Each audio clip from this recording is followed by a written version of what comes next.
First of all नमस्कार सभी को। और हमारा आज आप जैसे कि देख सकते हो हमारा सब यूथ होलोंगी राजगढ़ का सब निकल के आए हैं। हमारा रैली का मोटिव यही है कि हम स्टूडेंट सपोर्ट में हमारे हक के लिए लड़ने के लिए निकला है। हमारा फर्स्ट डिमांड है कि जो धर्मेंद्र प्रधान है हमारा एजुकेशन मिनिस्टर, वो रिज़ाइन करना चाहिए। बिकॉज अभी जितना भी सालों से वो अपने पोस्ट में है, बहुत सारे पेपर लीक हुए और बहुत सारे स्टूडेंट्स मरे जा रहे हैं। ऑफ कोर्स जब स्टूडेंट्स हमेशा अपने हार्ड वर्क के साथ वो अपना पढ़ाई करते हैं, अपने फ्यूचर के लिए वो करते हैं। जब ऐसे अनफेयरमेंट जजमेंट होता है तो हम जैसे स्टूडेंट्स को बहुत तकलीफ सहना पड़ता है और उसी में कोई स्टूडेंट्स अपना हार मान के अपना लाइफ ले लेते हैं।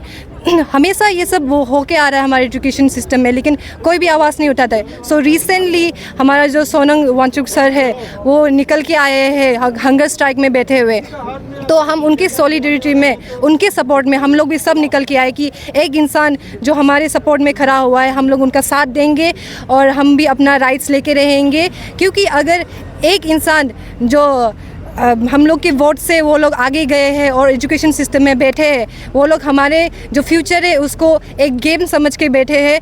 अनफेयरमेंट जजमेंट होता है हमेशा मनी के वजह से होता है, जो पैसा होता है उन लोग आगे बढ़ते हैं और जो गरीब होते हैं गरीब के जैसे ही रह जाते हैं। सो हमें नहीं चाहिए, हमें अपना टैलेंट को साबित करने का मौका चाहिए। और इसी कारण हम लोग सब स्टूडेंट्स लोग निकल के आए कि हमारा हक है कि वो इंसान हमारा फ्यूचर डिसाइड नहीं कर सकता है और हम लोग अपना हक लेके रहेंगे। उनको रिज़ाइन देना होगा एंड हम लोग का एजुकेशन जो सिस्टम है वापस बदलेगा। Thank you. एम्प्लॉयमेंट नहीं है इसीलिए यूट्यूबर हो रहे हैं, उनको एम्प्लॉयमेंट नहीं है इसीलिए न्यूज़ मीडिया चला रहे हैं, अपना छोटा छोटा न्यूज़ मीडिया। ये इस प्रकार का मतलब बेइज्जती करने में लगे हुए हैं अभी। मतलब उन लोगों का बात सोचना तो कहाँ गया, उन लोगों को अंडर एस्टिमेट करने लग गए हैं।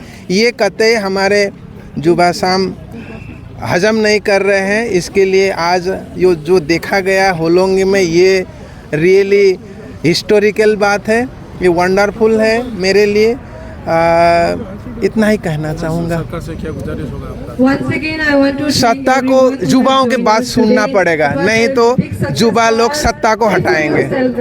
ये आने वाले दिन में सत्ता को हटा लेंगे। पूरा इंडिया का यूथ लोग जो अभी हंगर स्ट्राइक में बैठा है, फिर भी सरकार कुछ रिएक्शन नहीं किया, क्या बोलेगा? सरकार को सुनना ही पड़ेगा, नहीं तो युवा और आगे के कदम उठाएंगे। हम यही मानते हैं।